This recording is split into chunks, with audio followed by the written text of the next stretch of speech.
여러분 안녕하십니까? 안녕하세요. 원창무 목사. 일본 치바에서 선교사를 사역하고 있는 이정선 목사입니다.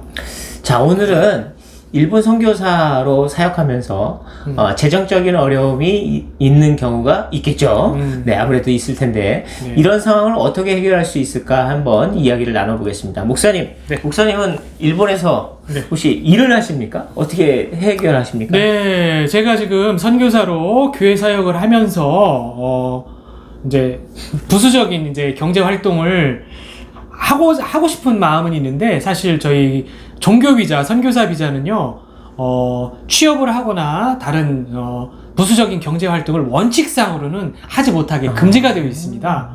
그래가지고 어디에 뭐 아르바이트라든지 어느 직장에서 이렇게 경제 활동은 전혀 하지 못하고 있고요, 안 하고 있고요. 대신에 이제 한국에서 오시는 손님들 가이드라든지 아니면은 통역, 안내 이런 것들을 통해서 조금씩 이제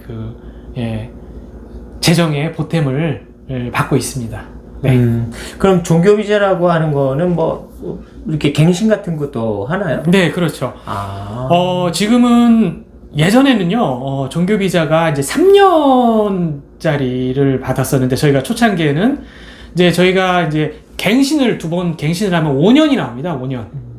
근데 요즘 얘기 들어보니까 요즘은 처음에 종교 비자를 신청할 때도 5년, 처음에 5년을 준다고 하더라고요. 그래서 그 비자 기간이 더 길어졌고, 또 예전에는 서류를 준비하려면 한 20가지 정도 뭐 엄청 복잡했는데, 지금은 또 서류가 많이 간소화돼 가지고 한 12개 정도로 이렇게 많이 줄었다라고 얘기를 들었습니다. 아, 그렇군요. 네. 그럼 이제 종교 비자가 이렇게 좀 어려운데 그걸 막상 받고 들어왔어도 경제적 활동을 할 수 없다. 원칙상으로는 안 되죠. 그러면 지금 그럼 일본 선교사님들이 먹고 사는 문제에 있어서 재정적 어려움은 당연한 이유겠군요. 그렇죠, 그럼 그렇죠. 이걸 어떻게 해결을 해요? 지금 물론 이제 개척교회나 작은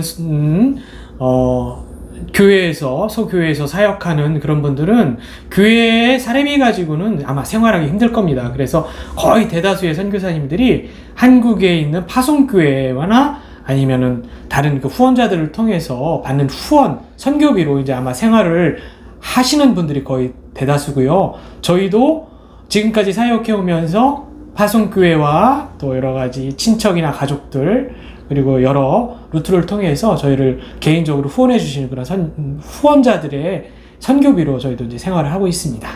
아니, 그럼 이제 교인들이 없는 교회의 목회자이거나 내지는 교인이 있더라도 사례비가 없는 그런 목회자가 있다는 얘기죠? 물론이죠. 그런 교회도 적지 않습니다. 네. 그럼 사실상 그런 분들은 사례비가 없는 상황에서 생활비가 거의 공급이 되지 않는 상황이잖아요. 그렇죠. 근데 그렇죠. 그거를 이제 말씀하신 대로 후원교회를 통해서 거의 다 충당을 받으시는 건가요? 그리고요, 저는 선교사 비자로 있는데 저희 아내 같은 경우는 가족 비자예요. 가족 비자. 근데 가족분들은 경제 활동을 또 할 수가 있어요. 본인은 안 하죠. 종교 비자가 아니니까. 네, 종교 비자. 저희 아내는 종교 비자가 가족은 아니거든요. 가족 비자. 네. 그러면 다른 일도 할 수 있다는 네네. 근데 그게 제한이 되어 있습니다. 일주일에 26시간인가 28시간.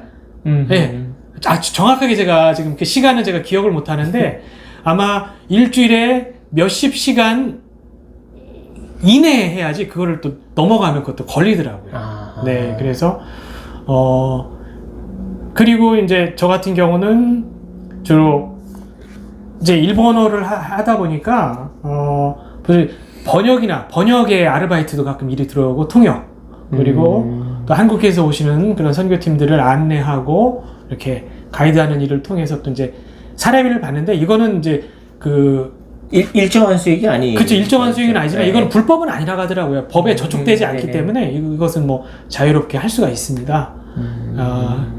네, 그런 상황입니다. 이 일본 선교사도 이 국내에 많은 그 개척교회, 조금 재정적으로 어려운 상황의 개척교회와 다를 바가 없을 만큼 굉장히 재정적으로는 어려움이 많은데요. 사실상 이제 국내 개척교회 목사도 이중직이라고 해서 일정한 아르바이트를 하고는 있습니다.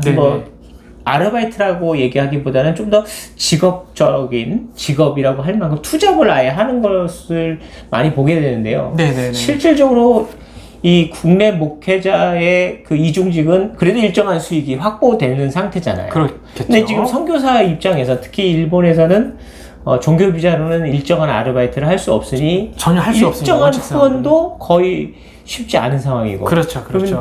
이게 굉장히 어렵네요. 그렇죠. 일본에서의 선교사는 살기 쉽지 않다. 이게 결론인가? 근데 일본뿐만이 아니라 해외에 있는 다른 선교사님들도 마찬가지지 않을까라는 생각을 하거든요. 근데 저희 같은 경우는 한국보다 물가가 비싸다 보니까 집세나 월세 이런 것들에 굉장히 좀 재정적인 압박이 생기는데, 그래도 이제 저희가 일본에 갈 때 저희가 서울에서 살던 그 전세집을 이제 빼고서 이제 전세 자금으로 초기 정착 자금 저희가 이제 가서도 사례비를 제때 받지 못한 경우가 많았거든요. 받은 때보다 못 받은 때가 더 많았던 것 같아요. 근데 이제 그런 것들을 저희가 가지고 온 돈으로 이제 충당해서 생활했는데, 저희가 한 5년, 6년 되다 보니까 그 돈도 이제 뭐 거의 다 떨어져가지고, 하지만 참 기간이 지나다 보니까 저희들의 사역을 많이 공감해 주시는 그런 분들이 또 후원을 해 주셔가지고 또 근근하게 넉넉하진 않지만 근근히 사역을 하고 있습니다.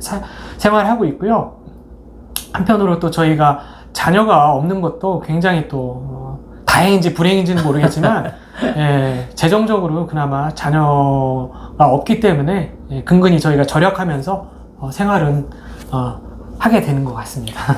이게 좀 주제와 좀 다른 이야기가 될 수도 있을 수도 있겠지만 그럼에도 불구하고 재정적 어려움에도 불구하고 왜 선교사를 계속 하시나요? 이 질문은 물론 이제 다른 주제일 수도 있는데 재정적 어려움이 목회를 물론 위협적이긴 하지만 목회를 포기하게끔 만드는 요소는 아니다라는 관점에서 이야기를 좀 꺼내보고 싶긴 한데 어쨌든 이건 굉장히 위협적인 이야기입니다. 도발적인 질문입니다. 재정적인 어려움이 있는데 왜 그럼에도 불구하고 선교사를 계속 하시나요? 우선 저희가 이제 일본에서 생활하면서 끊임없이 저희들한테 사역의 그 요청들이 들어옵니다, 사실. 그래서 우리를 도와달라, 와서 이렇게 당신이 할 수 있는 것들을 우리 교회에서 좀 많이 해달라라는 그런 요청을 받아요. 그래서 한편으로 선교사로서 사역을 하면서 물론 재정적인 어려움도 있지만 누군가가 우리의 이런 능력과 우리의 헌신을 필요로 하는 교회가 있다라는 그런 것들이 정말 저희에게서 너무나 기쁘고 감사한 일입니다. 물론 가서 우리가 예배를 드리고 성경 공부도 하고 그들이 때로는 어떤 이런 상담이라든지 교육이라든지 심지어는 저 이제 농장 일도 한 적이 있습니다. 거기 이제 밀감밭, 귤밭이 있어서 거기서 이제 그 교회 성도님들과 같이 밀감도 따고 야채도 재배하고 뭐 하면서 우리가 이들에게 있어서 뭔가 우리의 그런 작은 헌신이 이들에게서 큰 기쁨과 힘이 되고 또 그들이 신앙인으로서 좀 더 이렇게 성숙하여지고 신앙을 더 깊이 알아가는 이런 것들이 저에게서 너무나 기쁘고 감사합니다. 이거는 정말 돈으로도 살 수 없는 선교사로서의 어떤 사역에 대한 기쁨과 보람이 되기도 하거든요. 그리고 저희가 선교사로 사역을 하면서 저희 교회만이 아니라 다른 교회들과 또 이렇게 교류하고 이렇게 예배를 함께 나누는 그런 경우도 있습니다. 그래서 저희가 일본인 교회에 이제 초청을 받아서 뭐 말씀을 전한 적도 있었고 성경 공부한 적도 있었고 거기 교회에서 하는 무슨 찬양, 가스펠 그런 사역에 저희도 같이 동참해서 저희들 같이 교류하면서 한 적도 있었고 일본에서 사역하면서요 일본인 목회자, 일본인 교회 성도님들과 비록 우리 교회 성도님들은 아니지만 그분들과 교제하면서 신앙을 나누는 이런 삶들이요 좀 너무나 즐겁고 기쁘고 행복하더라고요. 그래서 이거는 선교사이기 때문에 누릴 수 있는 큰 은혜와 기쁨이구나. 이거는 이 기쁨을 제가 이제 이 영상을 보시는 분들은 어떻게 저의 그 마음을 이해하실지는 모르겠는데 정말 저희는 너무나 기쁘고 행복하거든요. 그들과 함께 나누면서. 그래서 보람을 느낍니다. 내가 살아가는 이유와 목적, 내가 선교사로서의 어떤 사명감, 어떤 목표, 의식 같은 것들을 느끼면서 내가 이걸 포기할 수 없겠구나. 비록 경제적으로 넉넉하거나 어려운 점이 있기는 하지만 그래도 하나님께서요 그때 적재적소에서 또 저희들에게 채워주시고 또 살아갈 수 있는 힘을 주시고 그래서 이런 것들 뭐 미래는 불확실할지 모르겠지만 그때 주어지는 하나님의 인도하심과 채우심이 너무 감사하고요. 그래서 저는 선교사를 사역하면서 매일 일기를 씁니다. 감사일기라는 제목으로 오늘은 하나님께서 우리에게 이런 기쁨과 은혜를 주셨습니다. 어떤 많이는 아니지만 우리를 알지 못하는 누군가가 우리의 소식을 듣고 우리에게 이런 귀한 또 선교비를 또 후원해 주신 그런 분이 계셨습니다. 우리 얼굴도 모르고 이름도 모르는데 어떤 일본 분이 우리를 위해서 그래요. 너무나 감사하고 너무나 기쁘고 그래서 이런 다이나믹한 드라마틱한 하루하루의 이런 삶이 선교사로서의 어떤 삶의 어떤 행복이지 않나라는 그런 생각들을 하게 됩니다. 네. 개척교회를 하면서도 이제 비슷한 경험들도 물론 있는데 이 얘기를 좀 하면 어떨까 싶은데요. 이제 개척교회를 하면서 안사람이 굉장히 어려운 상황에서도 꾸준히 헌금을 하는 굉장히 부지런한 성도이기도 하죠. 네. 어쨌든 이제 헌금을 하면 교회적으로 아주 귀하게 사용을 하고 있는데 사실 재정적인 어려움 때문에 목회자는 굉장히 쉽지 않은 인생을 살 수도 있지만 그냥 힘들다, 버틴다, 그리고 우리는 신념을 갖고 살 수 있는데 가족은 재정적인 어려움에 희생당하고 있는 것이 되기도 하거든요. 그러니까 그런 입장에서 안사람이 굉장히 힘들어했던 때가 저는 있었어요. 근데 이제 어떤 단계를, 어떤 고비를 넘기면서 처음에는 그것을 포기하는 단계까지 오면서 그러니까 목회를 하지 말아야겠다 이런 포기가 아니라 남편한테 말해도 씨알도 안 믿긴다 이렇게 했다는 것 같아요.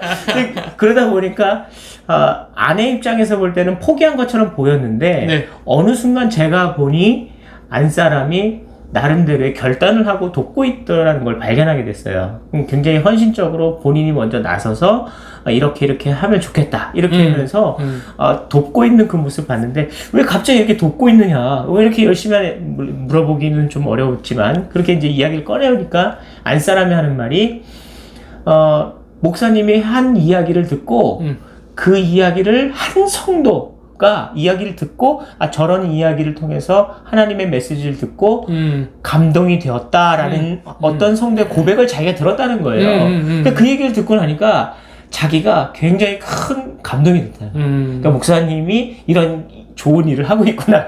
본인 이야기하는 거 그렇죠. 네, 제가 자화자찬할 수가 없어서. 그러니까 그 얘기를 딱 듣더니 훌륭하신 사모님이시. 안사람이 그래서 자기가 하고 있는 일이 참 좋은 일이고 중요한 일이다라는 걸 경험했다라고 이야기를 하더라고요. 그러니까 그 얘기를 들으면서 갑자기 저도 재정적으로는 어려웠는데 마음적으로는 행복한 순간이었다라는 얘기를 지금 하고 있는 거예요. 그러니까 사실 저도. 일본 선교사가 지금 뭐 종교비자로 직업도 경제적 활동이 불가한 이 상태에서도 왜 끊임없이 일본 선교사가 활동을 해야 할까? 그건 지금 말씀하신 대로 감동이 있기 때문에 그런 거죠. 예. 일본 땅이 그런 호락호락한 땅은 아니었잖아요. 네. 문화도 다르고 인식도 다르고 더군다나 일본 사람들이 볼 때는 철저히 외국인인데 이 사람의 이야기를 존중해서 듣는다는 게 얼마나 어렵겠어요. 그럼에도 불구하고 하시는 이유 대단하십니다. 비록 많은 사람들로부터 인정받지는 못하지만 나를 정말 소중한 신앙의 파트너, 선생으로 정말 존중해주고 사랑해주고 아껴주는 그런 일본 성도님들과 한국 우리 성도님들이 계시기에 제가 내가 있어야 될 자리는 바로 이 자리구나, 내가 앞으로도 계속 변하지 않는 한결같은 마음으로 지켜야 될 그 사역의 자리가 이 자리구나라는 그런 원동력이 되는 것 같습니다. 하나님께서 주시는 동기부여 목표가 되는 것 같습니다. 네. 정리하겠습니다. 예수님께서 말씀하셨던 것처럼 99마리를 찾는 것보다 잃어버린 한 마리 양을 찾기 위해서, 또 99마리가 중요하지 않다는 얘기 아니잖아요. 잃어버린 한 영혼을 구했을 때 감동이 굉장히 크다라는 걸 말씀하신 것처럼 일본에서도 여러 가지 어려움을 경험하고 있지만 그럼에도 불구하고 한 영혼 한 영혼을 만나는 감동을 누리시고 계신다라는 이런 고백이었습니다. 여러분도 한 영혼 위해서 기도하고 봉사하는 그런 여러분 되시길 바랍니다. 네, 감사합니다. 감사합니다.